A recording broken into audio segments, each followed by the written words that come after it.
Waktunya bersaat teduh dengan Tuhan melalui bacaan Alkitab satu pasal sehari dalam kitab Sejarah Bangsa Yahudi bahagian 5, kitab 1 Raja-Raja pasal 17. Elia di tepi sungai Kerit dan Elia dan janda di Sarfat. Selamat membaca, mendengarkan, merenungkan dan melakukan firman Tuhan. Kiranya Roh Kudus senantiasa menuntunmu dalam memahami sabdanya dan memampukanmu menjadi pelaku firman.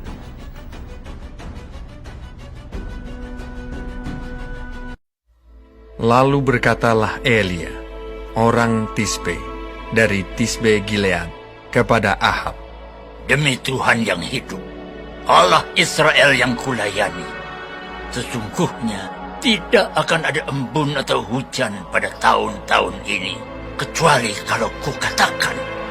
Kemudian datanglah firman Tuhan kepadanya, "Pergilah dari sini, berjalanlah ke timur dan bersembunyilah di tepi sungai Kerit di sebelah timur sungai Yordan. Engkau dapat minum dari sungai itu, dan burung-burung gagak telah kuperintahkan untuk memberi makan engkau di sana." Lalu ia pergi, dan ia melakukan seperti firman Tuhan. Ia pergi dan diam di tepi sungai Kerit, di sebelah timur sungai Yordan. Pada waktu pagi dan petang, burung-burung gagak membawa roti dan daging kepadanya, dan ia minum dari sungai itu. Tetapi sesudah beberapa waktu, sungai itu menjadi kering, sebab hujan tiada turun di negeri itu. Maka datanglah firman Tuhan kepada Elia, "Bersiaplah, pergi ke Sarfat yang termasuk wilayah Sidon, dan diamlah di sana. Ketahuilah, aku telah memerintahkan seorang janda untuk memberi engkau makan." Sesudah itu ia bersiap, lalu pergi ke Sarfat. Setelah ia sampai ke pintu gerbang kota itu, tampaklah di sana seorang janda sedang mengumpulkan kayu api. Ia berseru kepada perempuan itu, katanya, "Cobalah ambil bagiku sedikit air dalam kendi, supaya aku minum." Ketika perempuan itu pergi mengambilnya, ia berseru lagi, "Cobalah ambil juga bagiku sepotong roti."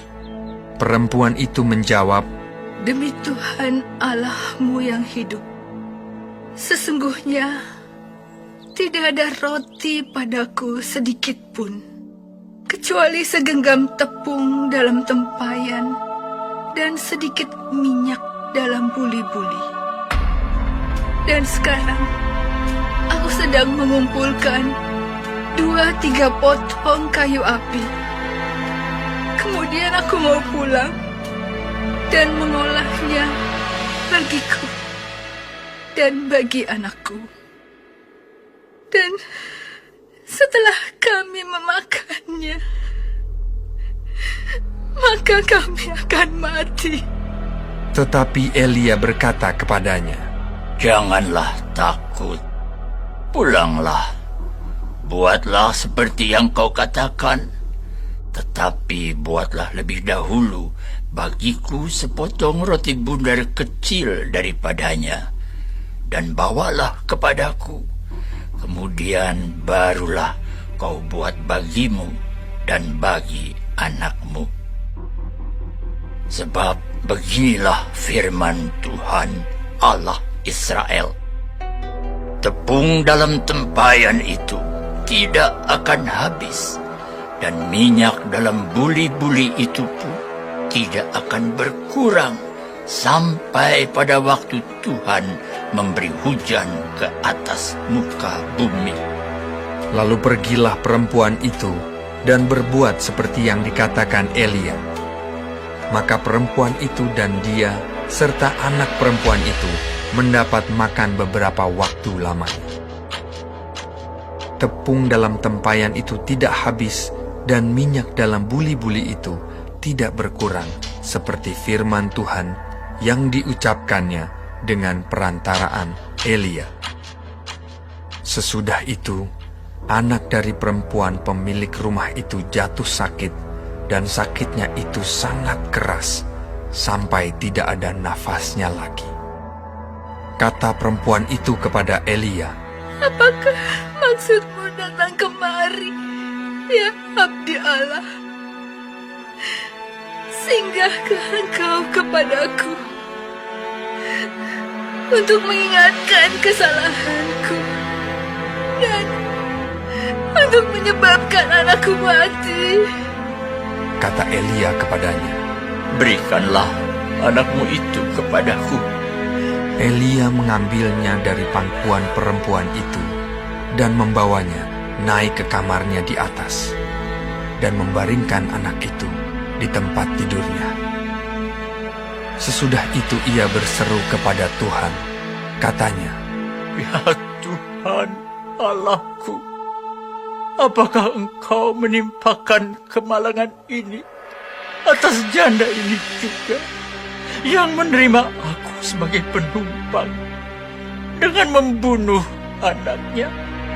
Lalu ia mengunjurkan badannya di atas anak itu 3 kali dan berseru kepada Tuhan, katanya, Ya Tuhan Allahku, pulangkanlah kiranya nyawa anak ini ke dalam tubuhnya. Tuhan mendengarkan permintaan Elia itu, dan nyawa anak itu pulang ke dalam tubuhnya, sehingga ia hidup kembali. Elia mengambil anak itu, ia membawanya turun dari kamar atas ke dalam rumah dan memberikannya kepada ibunya. Kata Elia, Ini anakmu, ia sudah hidup. kemudian kata perempuan itu kepada Elia, Sekarang aku tahu bahwa engkau abdi Allah dan firman Tuhan yang kau ucapkan itu adalah benar.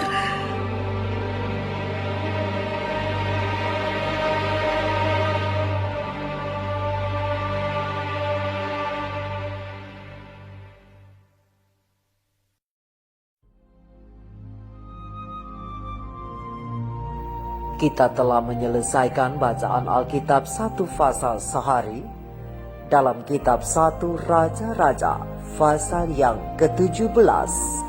Sedikit perenungan melalui pasal ini bersama terang kecil pena ilham ilahi roh nubuat para nabi dan raja, halaman 68 alinea pertama sampai halaman 71 alinea kelima, dan halaman 73 alinea pertama sampai halaman 74 alinea ke-6.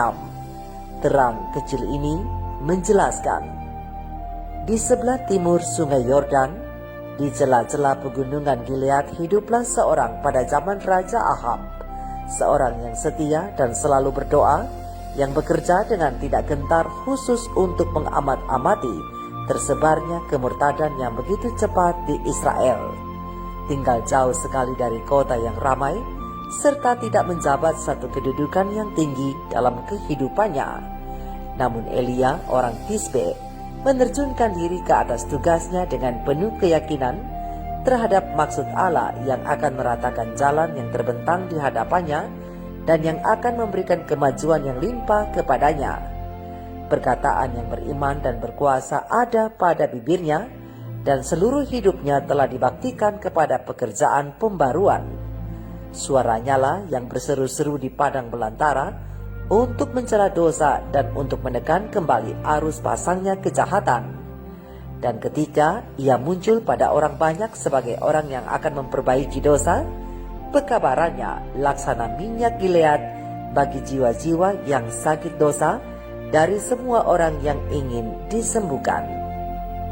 Ketika Elia melihat Israel semakin dalam tenggelam ke dalam penyembahan berhala, jiwanya tertekan dan kemarahannya bangkit. Allah telah melakukan hal yang besar bagi umatnya. Ia telah melepaskan mereka dari perhambaan dan mengaruniakan negeri bangsa-bangsa agar supaya mereka tetap mengikuti ketetapannya dan memegang segala pengajarannya. Terang besar Alkitab Mazmur 105 ayat 44 dan 45. Tetapi ikhtiar-ikhtiar Yehova yang bermanfaat sekarang hampir dilupakan. Dengan cepat ketidakpercayaan memisahkan bangsa pilihan itu dari sumber kekuatan mereka. Dari atas gunung perteduhannya, Elia memandang kemurtadan ini dengan sedih dan duka. Dengan menderita tekanan batin, ia memohon kepada Allah untuk menghukum bangsa yang pernah diunggulkan itu di jalan mereka yang jahat, mendatangi mereka dengan penghukuman jika perlu, agar mereka boleh dituntun untuk melihat di dalam terang yang benar itu akan perpisahan mereka dari sorga.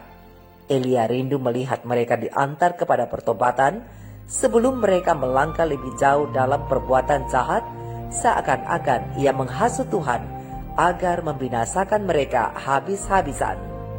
Doa Elia telah dijawab. Bujukan berulang-ulang, peringatan dan amaran telah gagal menuntun Israel kepada pertobatan.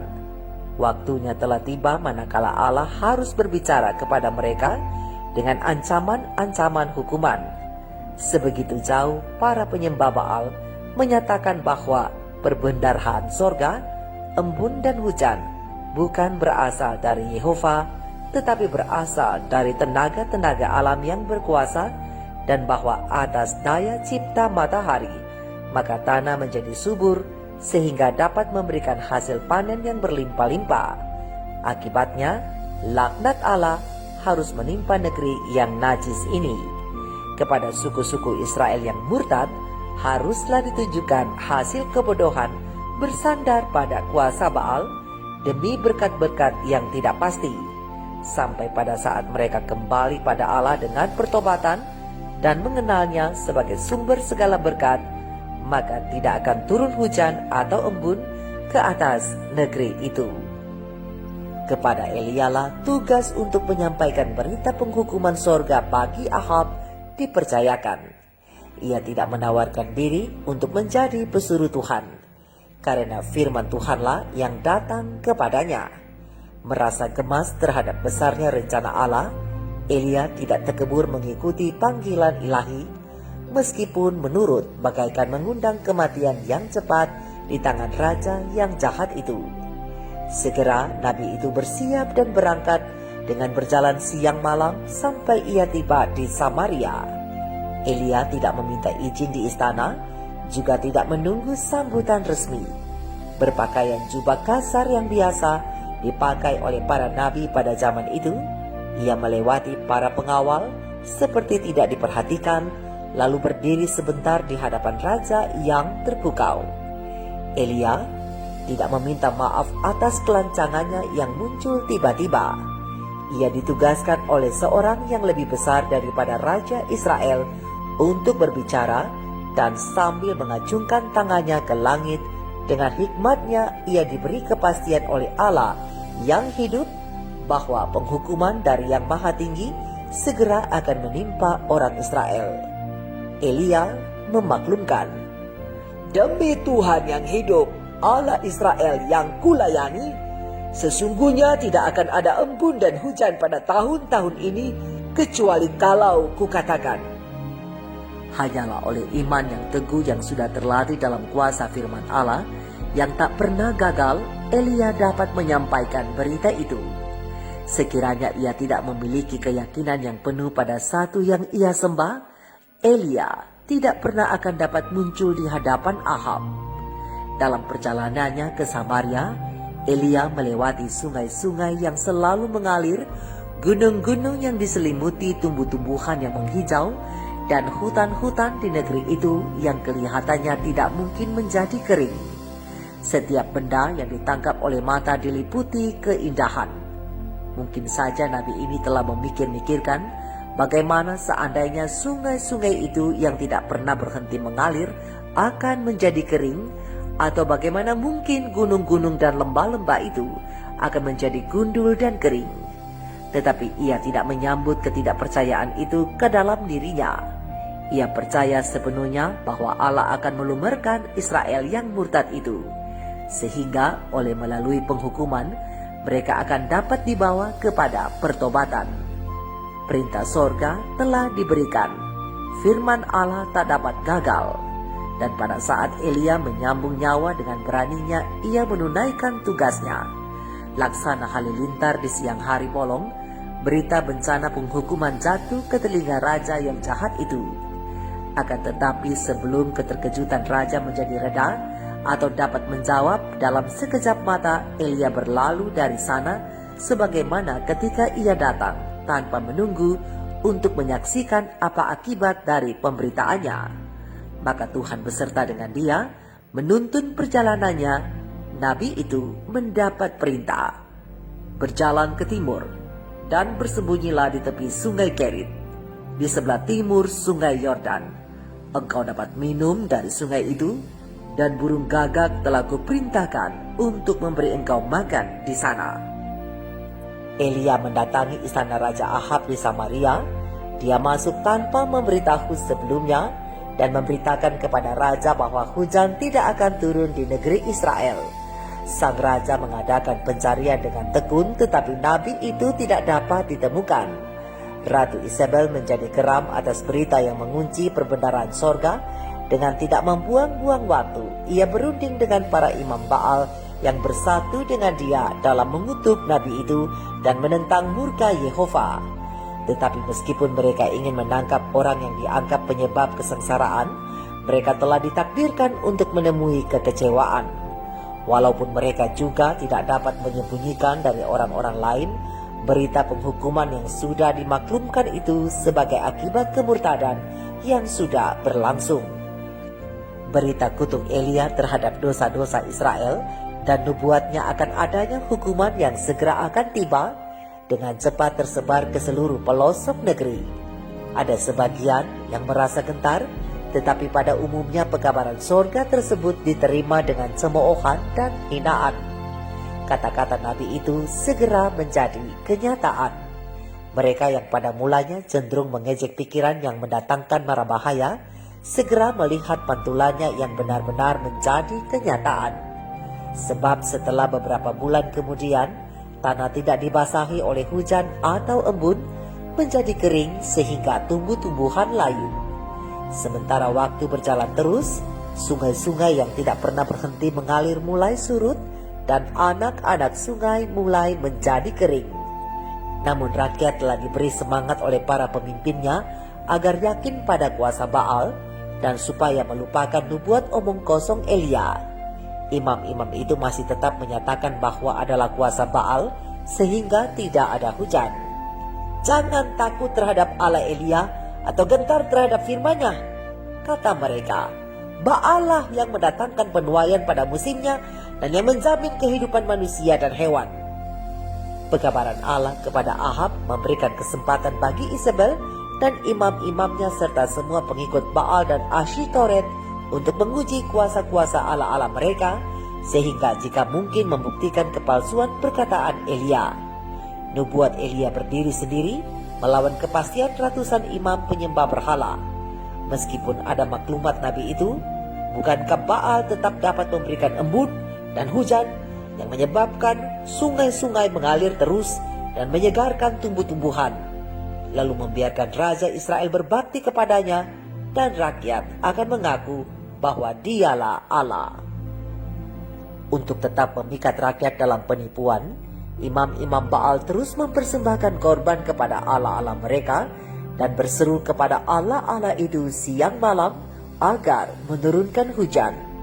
Dengan persembahan-persembahan yang mahal, para imam itu berusaha untuk meredakan amarah Allah-Allah mereka. Dengan semangat yang tabah dan mempertunjukkan jasa yang sebaik-baiknya, mereka mengelilingi mezbah-mezbah berhala mereka dan berdoa dengan tekun agar turun hujan. Dari malam ke malam di seluruh negeri yang bernasib malang itu terdengar seruan dan tangisan. Tetapi tidak ada awan yang muncul di langit pada siang hari untuk menghalangi sinar matahari yang membakar itu.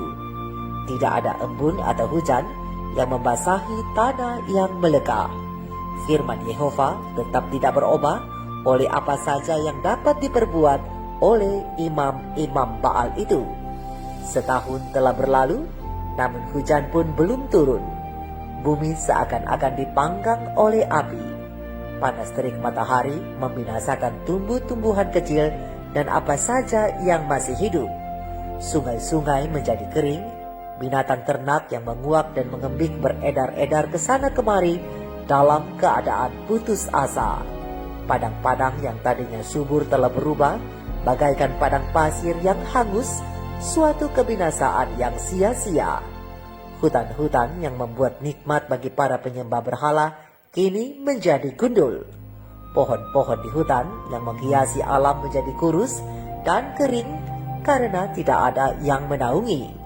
Udara kering dan mencekik, tofan debu yang membutakan yang hampir-hampir membuat nafas berhenti. Kota-kota dan desa-desa yang tadinya makmur kini telah menjadi tempat-tempat berkabung. Rasa lapar dan haus memberitahukan kepada manusia dan hewan akan adanya kematian yang ditakuti. Bala kelaparan dengan segala kengeriannya semakin lama semakin dekat. Untuk menentang Allah yang di sorga, Raja Ahab memanggil imam-imam Baal untuk mempersembahkan korban-korban persembahan siang dan malam untuk menyegarkan bumi dengan hujan. Namun, walaupun kuasa Allah yang menyebabkan peristiwa-peristiwa ini, Israel tetap saja tidak bertobat ataupun mempelajari pelajaran yang Allah inginkan supaya mereka pelajari. Mereka tidak mengerti bahwa Ia yang menciptakan alam yang mengatur sesuai dengan hukum-hukumnya dapat menjadikan hukum-hukum alam itu sebagai alat-alat berkat atau alat-alat kebinasaan. Hati yang congkak yang terpikat oleh perbaktian mereka yang palsu, mereka tidak rela menundukkan dirinya di bawah tangan Allah yang Maha Kuasa. Maka mereka mulai melontarkan hal-hal yang kira-kira menjadi penyebab penderitaan mereka. Isabel sama sekali tidak menerima bahwa kekeringan ini adalah sebagai penghukuman dari Yehova. Dengan bersikeras dalam pendiriannya untuk menentang Allah di sorga, ia bersama hampir seluruh Israel menuduh bahwa Elialah yang menjadi biang keladi segala kemalangan mereka. Bukankah ia telah memberikan kesaksian yang melawan bentuk-bentuk perbaktian mereka? Sekiranya Elia disingkirkan saja pikirnya, maka kemarahan ala-ala mereka akan menjadi reda dan kesusahan mereka akan berlalu. Atas desakan ratunya, Ahab mengerahkan pencarian yang secermat-cermatnya di mana tempat nabi itu bersembunyi. Ia mengirim utusan-utusannya kepada bangsa-bangsa di sekelilingnya, jauh dan dekat, untuk mencari orang yang dibencinya sekaligus yang ditakutinya. Dan dalam kegeramannya ia meningkatkan pencarian itu seberapa mungkin. Ia menuntut agar raja-raja dan bangsa-bangsa ini bersumpah bahwa mereka sama sekali tidak mengetahui di mana nabi itu berada. Tetapi pencarian itu sia-sia. Nabi itu selamat dari dendam kesumat raja yang olehnya dosa-dosanya telah mengakibatkan pemakluman Allah yang sakit hati ke atas negeri itu. Elia tetap bersembunyi di sungai Kerit yang ada di pegunungan selama beberapa waktu. Makanannya terjamin selama beberapa bulan dengan mujizat di sana. Kemudian oleh sebab musim kemarau yang berkepanjangan, sungai itu menjadi kering. Tuhan menyuruh hambanya untuk pergi mengungsi ke suatu negeri kafir. Firman-Nya, bersiaplah, pergi ke Sarfat. Pada zaman perjanjian baru, Sarfat dikenal sebagai Sarepta yang termasuk wilayah Sidon. Firman-Nya, dan diamlah di sana. Ketahuilah bahwa aku telah memerintahkan seorang janda untuk memberi engkau makan. Perempuan ini bukan orang Israel. Ia sama sekali tidak mempunyai kesempatan dan berkat sebagaimana yang dinikmati oleh umat pilihan Allah. Akan tetapi perempuan itu percaya akan Allah yang benar dan telah berjalan di dalam semua terang yang menyinari lorong-lorongnya. Maka sekarang manakala keselamatan Elia tidak lagi terjamin di negeri Israel, Allah menyuruhnya kepada perempuan ini untuk memperoleh suaka di rumahnya. Sesudah itu Elia bersiap lalu pergi ke Sarfat. Setelah ia sampai ke pintu gerbang kota itu, tampaklah di sana seorang janda yang sedang mengumpulkan kayu api. Elia berseru kepada perempuan itu, katanya, "Cobalah ambil bagiku sedikit air dalam kendi supaya aku minum." Ketika perempuan itu pergi mengambilnya, ia berseru lagi, "Cobalah ambil juga bagiku sepotong roti." Di rumah yang menderita oleh kemiskinan ini, malah kelaparan sangat menekan dan persediaan makanan yang sangat kurang tampaknya tidak mencukupi. Kedatangan Elia pada hari yang sangat penting itu, yaitu pada saat janda itu merasa takut bahwa ia harus menyerah dalam perjuangan yang mempertahankan hidup, imannya diuji semaksimal mungkin dalam kuasa Allah yang hidup yang menyediakan segala kebutuhannya.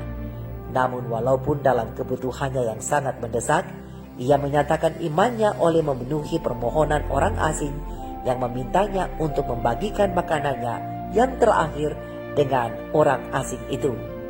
Menyambut permintaan Elia yang meminta makan dan minum, janda itu berkata, "Demi Tuhan Allahmu yang hidup, sesungguhnya tidak ada roti padaku sedikit pun kecuali segenggam tepung dalam tempayan dan sedikit minyak dalam buli-buli.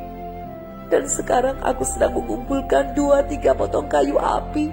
Kemudian aku mau pulang dan mengolahnya bagiku dan bagi anakku. Dan setelah kami memakannya, maka kami akan mati."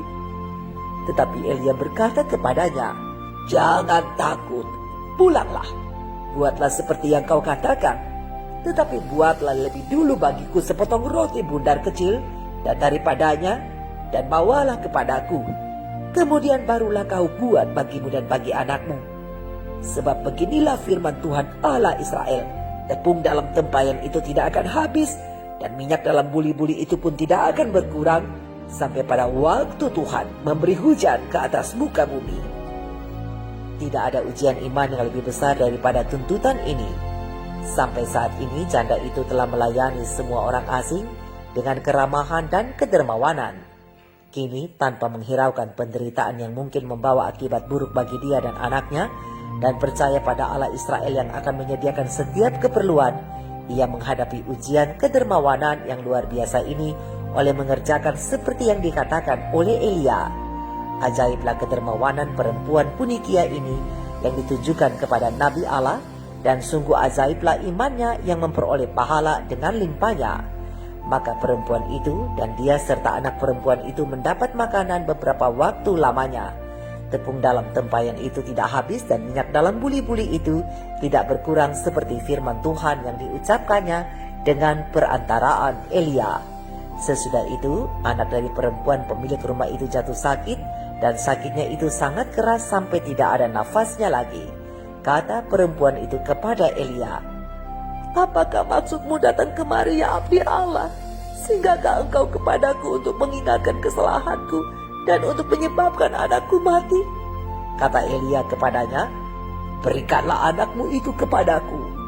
Elia mengambilnya dari pangkuan perempuan itu dan membawanya naik ke kamar di atas dan membaringkannya anak itu di tempat tidurnya.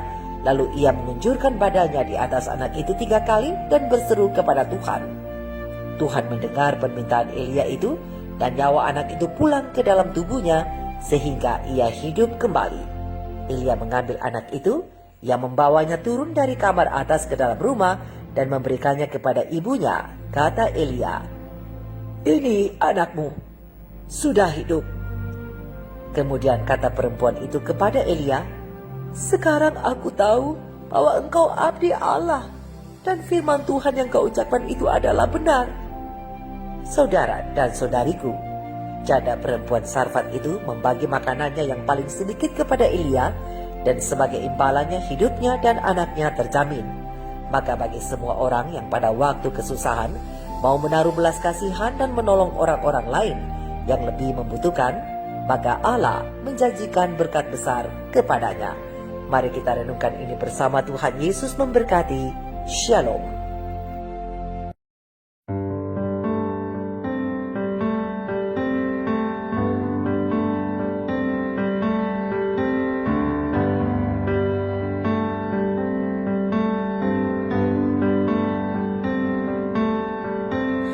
Tolonglah yang sesat dan hampir mati, lepaskanlah